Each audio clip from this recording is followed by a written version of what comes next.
Welcome to Public Health on Call, a podcast from the Johns Hopkins Bloomberg School of Public Health, where we bring evidence, experience, and perspective to make sense of today's leading health challenges. If you have questions or ideas for us, please send an email to publichealthquestion@jhu.edu. That's publichealthquestion@jhu.edu for future podcast episodes. This is Lindsay Smith-Rogers. Today, the hidden epidemic of missing and murdered Black women and girls. Two Johns Hopkins faculty members, Dr. Tiara Willie of the Bloomberg School of Public Health and Dr. Kamila Alexander of the School of Nursing, joined Dr. Josh Sharfstein. They discuss how so many Black women and girls have gone missing and why there's so little attention paid to the problem. They also talk about a new office devoted to finding these women and girls in Minnesota and efforts to spread this work across the country. Let's listen. Dr. Tiara Willie, Dr. Kamila Alexander, it is great to have you on Public Health on Call. Talk about this incredibly important and fast-moving issue now, the attention to missing and murdered Black women and girls. And I want to start with you, Dr. Willie. Where does this issue come from? What are its origins? Thanks, Josh. So Black women and girls have gone missing, have been kidnapped, have been murdered since the beginning of slavery. And so now the political landscape has really changed over the course of several decades. We now have more resources, more safe spaces to talk about this really prevalent issue in our communities. The way that we view Black women and girls, they're less likely to be viewed as victims, less likely to be viewed as survivors, and more likely to be viewed as criminals and aggressors and victim blamed for the experiences that they have, including violence. And so it really puts Black women and girls at the margins of our society. They're not viewed as important. And then when we talk about Black women and girls going missing, they're more likely to be reported as runaways, which doesn't alert the Amber Alert system, even though we know that these girls are not runaways. They're being taken from their families. They're being exploited into human trafficking. And so a lot of that really comes down to structural racism and sexism, how society views Black women and girls and their importance. And it also influences the urgency of our criminal justice system to help these families and to help Black women and girls. Dr. Alexander, what role does the very difficult relationship between the Black community and law enforcement play in this issue of missing and murdered Black women and girls? Well, the fact that there are several years, many years history and contemporary challenges that exist that have really made the relationships between Black communities and law enforcement fraught. It really comes into play as families go to law enforcement in order to report that people are missing. And I can give you an example. One of my sorority sisters that's in Dallas, Texas, her daughter went missing 2 years ago. And when she went to law enforcement, again, the daughter was told, they were told that she was probably a runaway and had gone away with her boyfriend. However, the family really knows their daughter. And what has ended up happening is that she was trafficked, and the traffickers have changed the narrative and made it really put charges out onto the family. And so they spent the first 8 months of the daughter being missing trying to clear their names of sexual abuse charges. And therefore, they still have not found her. And the fact that she's been trafficked across state lines really brings into play the fact there's not very good communication across state lines between law enforcement agencies. Working with the people in Texas and another state, wherever their daughter is, has been really a challenge for them.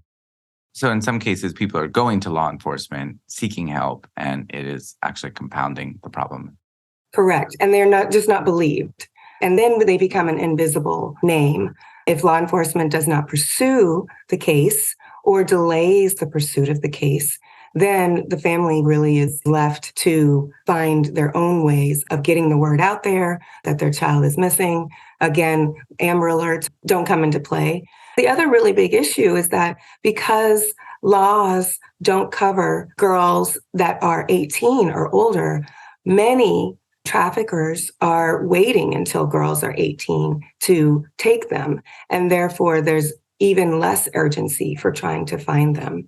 There are more laws that protect minors, of course, but once a girl becomes 18, even though they're still a teenager, law enforcement is not compelled to look for them or to find them in a different way.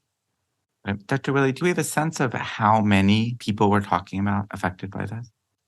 I mean, the data is not systematically collected, and there's no real infrastructure that's being responsible for collecting this data. But from the little bit of information we do know from like the National Center on Missing and Exploited Children, the National Crime Information Center, we're estimating that more than 97,000 girls in the past year actually have gone missing and or murdered in the U.S. that identified as Black. 97,000. More than 97,000, yeah. And those are just the ones that are reported to these two centers. We're assuming that that's really underestimated because there are several families that are trying to get that help and have not been acknowledged.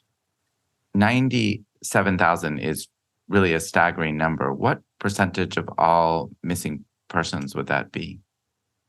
So that represents 40%. That is a staggering number, and it's a number that I think many people haven't heard. And it's certainly not the kind of thing that you see when you're watching cable TV, which may be like a month on one person who's missing, but not necessarily one of the 97,000. Exactly. Now, there is a new attention to this, and I know you two are part of this movement to provide new attention and new solutions. And Minnesota is a state that keeps coming up. Why is that the case, Dr. Alexander? Well, Minnesota is really at the forefront of this issue. They formed a task force and have the very first office that's dedicated to finding and discussing the topic of missing and murdered Black girls and women in the state. So they formed a task force that included survivors, community advocates, people really on the ground, as well as legislators. And Representative Ruth Richardson really led this movement in the legislation in order to gain traction and get this bill passed in order to create an office that's dedicated to this. And that's the first one in the country. The first one in the country. That's correct. And what do you understand that office is actually doing on a day-to-day basis? They are drawing attention to cases. They're specifically asked to open old cases, cold cases, because again, the families that have gone to law enforcement, they have not likely been pursued. So they are specifically looking at cases of Black girls and women that have gone missing and or were murdered, and opening those cases and really putting resources to finding the perpetrators of those crimes. So it's not a historical review, Dr. Willie. They're actually looking for particular women and girls who are missing, and they're saying the normal systems of finding them are not working. Exactly. They're actually trying to change the system. And I think they're also providing grants to other community-based organizations that are also on the ground trying to identify girls that are missing and to help those families heal through this process as well, because this is a traumatic event for these families. Dr. Alexander, could you talk about the symbolic importance of an office like this? Well, I would say that I think that Black women and girls have largely been invisible in our society for so long.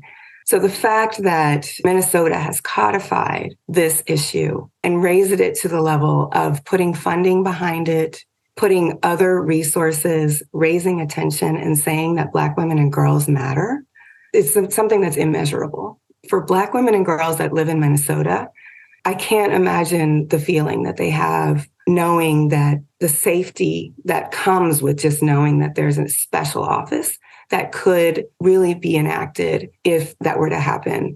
I know that there's a lot of families out there that have been touched by this, and it may not even be personally touched, but they know somebody. And so if you're raising a young girl, I know that this is a possibility because we are being targeted. To live in a state that has said, we care about your daughters, and if they were to go missing or just something were to go wrong, then we have a special office. We have put resources behind our word to say that your girls matter. I think that this symbolism in that is just immeasurable and just says a lot. You're not going to be alone and disbelieved and told it's probably nothing. If I could just, Dr. if Willie, I could just yes. add to what Kamila said. So I completely agree with everything that she said. It's so immeasurable. And it's validation of women's stories and our narratives. And that's something that we've really been denied since we got here against our wills so many decades ago. And so it's amazing to have that office. So I know both of you are working to bring attention to these issues beyond Minnesota. How did that start, Dr. Willie? It started really with Google. Thanks, Google. So we got a Google alert about the office that was created in Minnesota. And I quickly text Kamila and I was like, this is amazing. We have to bring them here to talk to us about how they did it, because it's a model that really needs to be replicated across the US. And so we got together, we sent an introduction email to the task force and the leader of the task force. And I think, Kamila, correct me if I'm wrong, it was like maybe a couple of hours. And we got a response back within a couple of days. We were on a Zoom call with everyone, learning more about them and the work that they had done in Minnesota. And they were really interested in coming to share their story and their model with other legislators and community activists who were interested in it. Got it. And some of that just happened in Washington, D.C. Is that right, Dr. Alexander? Yes. After several months of meeting as a team across from the Minnesota team, as well as here at JA2, we were able to develop an event that we called From Erasure to Empowerment, a call to action for Black missing and murdered women. And that event happened on Wednesday, September 20th. And we were so fortunate to be able to link and get connected to Representative Omar and Representative Bonnie Watson-Coleman, who recently introduced a bill to develop this office. At a national level. At a national level, correct. And because Representative Omar is from Minnesota, she had a deep understanding of what it takes in order to develop an office at the state level, because she watched it happen in her own state and just recognized the urgency that is needed in order to fully put all of the resources that are required to address this issue. So you got people together, you brought people in from Minnesota. You're talking about doing this nationally. Dr. Willie, what was it like to be in that room? The energy was just intense, but in a good way. You could tell that everyone was there with the same mission, the same purpose, shared goals, really trying to elevate the issue of missing and murdered Black women and girls, and like trying to help organizations that are doing that work across the nation, but do it at a larger scale. There were a lot of questions about, we're already doing this here in Harlem. How can we get more money so we can reach more girls and more families? And so it was just great to be with so many advocates and innovators who are just really interested in elevating this work. Let me ask one other issue. As this becomes a more understood, a more invested in issue, what is the infrastructure that would be helpful for it to move forward? You mentioned earlier, Dr. Willie, that the data is very spotty. Is that part of the infrastructure that's necessary? What needs to happen for this to be something that is of national interest and there's like a real national framework for moving forward? So I think that's one of the things that the national bill is going to start working on, is kind of like a data hub that's really responsible for collecting this data so we can have a better understanding of like, what are the trends and what's going on with Black women and girls, and why, like get at really some of the other root causes to this issue, because there is a disproportionate effect for Black women and girls in the US. So I think that's one of the roles. I know one of the things that Dr. Alexander and I are really passionate about is getting other states to adopt a task force, an advisory council, eventually an office across the US, especially in the states where there's very dense populations of Black communities. So that includes Maryland, New York, Texas, Georgia. I mean, there's just so much opportunity to kind of expand that model from Minnesota to other places. So those are the things that we need, like a data hub collecting more information about this, and also more offices that are responsible for this issue. And that infrastructure will be helpful, obviously, because as you said, this is a problem that does cross state lines. So if you had offices in different places, they could work together to help find more missing women and girls. Exactly. Let me ask one other question. As this effort moves forward, as you learn more about the number of people affected, the solutions that could work, are you also thinking that this could inform prevention? Yes. I mean, I know that part of the bill also calls for training, and that includes training across sectors, whether it's healthcare, whether it's law enforcement, whether it's community advocates, training in recognizing, for example, when girls or women are being trafficked, when they are in relationships that are unhealthy or abusive. All of those efforts really are part of prevention. The prevention often happens, especially in this population. What we know is really recognition at an early stage, having not only people around a Black woman or girl that is in trouble recognize the signs of what could be happening to them, that they're either being groomed online or that they have a boyfriend that is asking them to do things that, are really uncomfortable. Really helping people to recognize what can lead to a potential tragedy is of utmost importance. And I also would say that this legislation would put resources behind not only prevention, but also give the advocates and community activists that are already doing the work access to much needed and deserved resources to elevate their efforts already that are ongoing, that have not been recognized to date. Thank you. Dr. Willie, your final thoughts. So at the event, they shared a quote, one of the qualitative quotes that was really resonated with many other survivors. And what they talked about was Black women have to be bleeding in order to be heard. And so I think it gets back at Kamila's point about the training of the different sectors and how important that is, especially our law enforcement and criminal justice system, to actually believe Black women when they come and seek help, especially for their daughters and for their mothers and aunts who have gone missing, and really helping to train them to be culturally sensitive and to understand their own kind of implicit biases and how they're influencing their interpretation of Black women's narratives. And so I think that's really important because we had mentioned before, the moment a girl is listed as a runaway, the system doesn't even truly acknowledge her. And if Black women and girls are continually labeled by law enforcement as runaways, then there aren't many resources to help reclaim those women.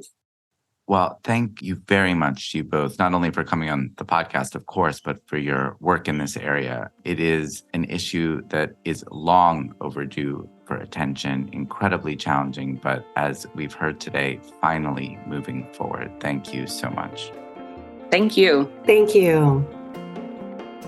Public Health on Call is a podcast from the Johns Hopkins Bloomberg School of Public Health, produced by Joshua Sharfstein, Lindsay Smith-Rogers, and Stephanie Desmond. Audio production by J.B. Arbogast, Holly Cardinale, Philip Porter, Spencer Greer, and Matthew Martin, with support from Chip Hickey. Distribution by Nick Moran. Production support from Catherine Ricardo. Social media run by Grace Fernandez and Shian Briscoe. If you have questions or ideas for us, please send an email to publichealthquestion@jhu.edu. That's publichealthquestion@jhu.edu for future podcast episodes. Thank you for listening.